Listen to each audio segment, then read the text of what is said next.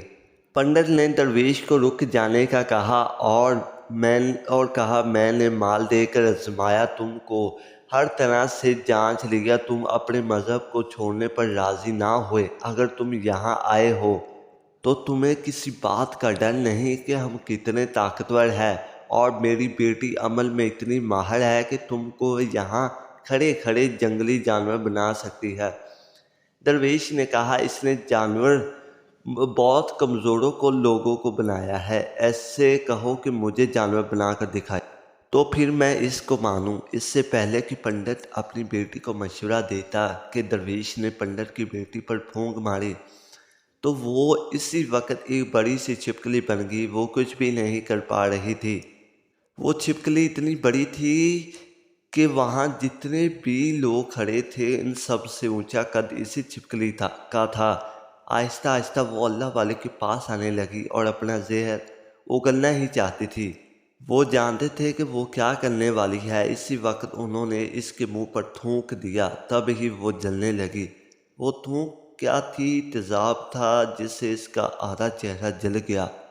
اس کا چہرہ جل کر کالا ہو گیا۔ قریب تھا کہ اس کا سارا جسم جل کر ختم ہو جائے، اور پنڈت بھاگتا ہوا درویش کے قدموں میں گر گیا اور وہ معافی مانگتا رہا اور کہنے لگا کہ حضرت، ایک گستاخی کے لیے مجھے معاف کر دے۔ میں نے سچ میں آپ کو بہت کمزور سمجھا۔ آپ مذہب سے ہٹانا چاہیے، اگر میری بیٹی ٹھیک ہو جائے گی۔ میں سچ کہتا ہوں یہاں جتنے لوگ ہیں پوری بستی مسلمان ہو جائے گی۔ فقیر نے کہا کہ ہم زبردستی کسی کو اپنے دین کے لیے مجبور نہیں کرتے، بلکہ تم ہمارے مسلمان بھائیوں پر جو ظلم کرتے ہو اسی ظلم کو ختم کرنا چاہتے ہیں۔ ہمارے دین میں زبردستی نہیں ہے۔ اگر تمہاری بیٹی انسان بن کر سدھر جاتی ہے تو اس کو اصلی حالت میں لانے کے لیے میں خود اللہ تعالیٰ سے دعا کروں گا۔ ہاں ہاں، پنڈت نے کہا، میری بیٹی اپنی اصل حالت میں آئے گی تو وہ کسی پر بھی ظلم نہیں کرے گی، بلکہ میں اس کے لیے دل سے معافی چاہتا ہوں جو کچھ تمہارے ساتھ کیا۔ آئندہ یہ کوئی کالا جادو نہیں کرے گی اور کسی مسلمان پر کوئی سختی نہیں کرے گی۔ بس آپ اس کو دوبارہ سے انسان بنا دیں۔ اللہ والے نے اس چھپکلی پر پھونک ماری تو وہ انسان بن گئی، فقیر کے قدموں سے لپٹ گئی اور کہا مجھے معاف کر دے، میں نے آپ کو بہت کمزور سمجھا، آپ جب تک یہاں رہے اب آپ میرے لیے ایک فقیر انسان تھے، اپنے لباس اور حلیے سے ایک دیوانہ فقیر لگ رہے تھے، میرے باپ کی ٹانگ کا زہر آپ نے ہٹا دیا، اس کے باوجود میں آپ کی جان کی دشمن بن گئی اور میں چاہتی تھی کہ میں آپ سے بدلہ لوں، مجھے تو خود عذاب مل گیا۔ وہ کہنے لگی کہ آج میں اپنے باپ کے ساتھ آپ کے دستے مبارک پر مسلمان ہونا چاہتی ہوں اور یہ وعدہ کرتی ہوں آئندہ اس بستی میں کوئی کافر مسلمان کو نہیں ستائے گا، بلکہ سب آپس میں مل جل کر رہیں گے اور سب کے سب مسلمان ہو جائیں گے۔ تو یوں ایک اللہ والے کے ہاتھ پر پنڈت اور اس کی بیٹی نے اسلام قبول کیا اور پھر پنڈت نے اللہ والے سے اپنی بیٹی کی شادی کر دی اور اب بستی میں امن و ایمان قائم ہو گیا۔ کل تک لوگ غرور کرتے تھے، آج وہ اچھائی کا پیکر بن گئے ہیں اللہ والے کے ہاتھ سے۔ سبحان اللہ، الحمدللہ۔